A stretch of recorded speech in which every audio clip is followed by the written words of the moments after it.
How can you prevent and cure a hangover? Let's talk to an expert now, Dr. Omar Durani.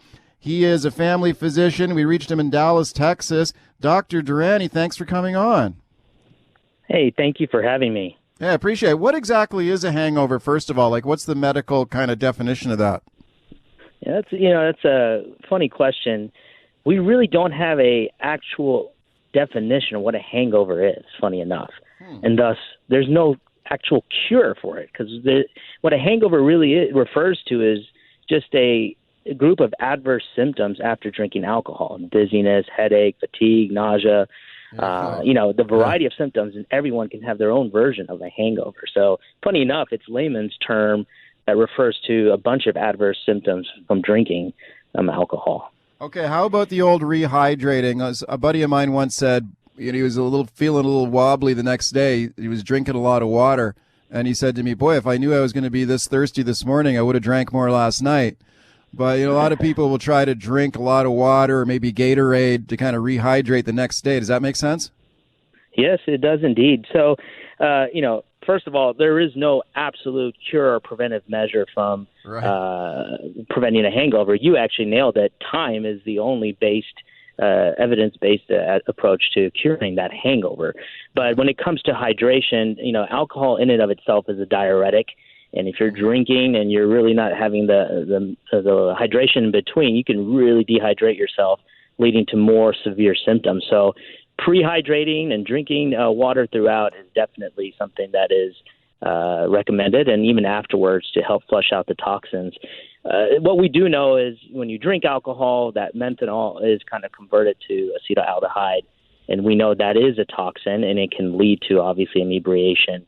And so kind of flushing that out through the system, this is where hydration definitely will be promoted here.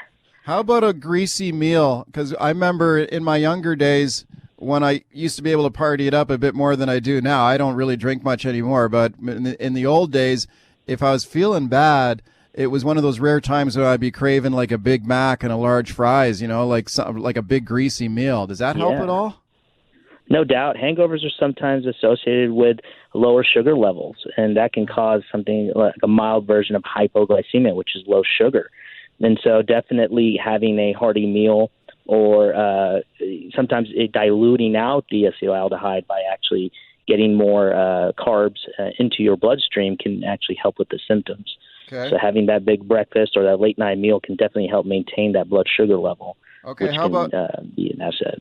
How about the old classic hair of the dog? You just have like Bloody Mary or whatever in the morning. That's probably one of the more common ones here, right? Yeah. When it comes to the evidence of that, when it comes to what happens after the drink, it can really help drop the toxin level. So the toxin levels are acetaldehyde getting too high, and it can drop dramatically. You can get that hangover feeling. So having another drink can really prevent your body from having that toxic substance drop all of a sudden.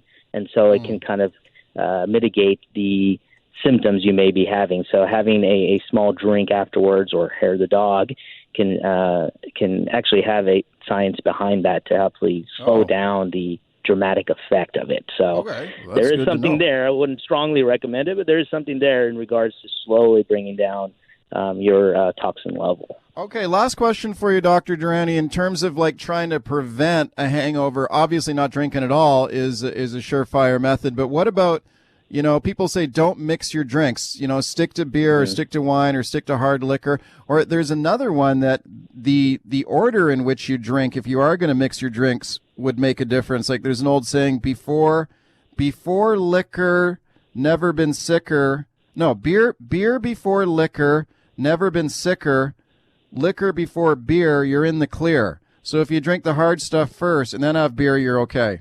That doesn't make any sense at all, does it?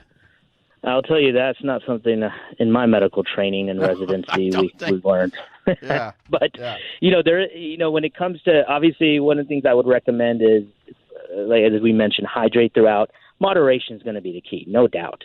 You want to moderate the drinking that you have and intersperse water in between. Right. And there's certain drinks that have high. There's something called conjugars, which are really the ethanol is made by sugar fermenting yeast, and they really make menthanol, isopeptanol, and acetone. And those are really found in certain types of alcohol, whiskey, tequila. Certain people have different metabolisms, and these can build up significantly in addition to the acetaldehyde. So kind of limiting certain drinks, you can have less effect. But really, it's common sense. You want to limit your drinking or moderate it, hydrate, and also have a meal before and after as well. Okay, thanks for coming on. Happy New Year to you. Yeah, thank you for having me anytime. You bet. I appreciate it. Dr. Omar Durani.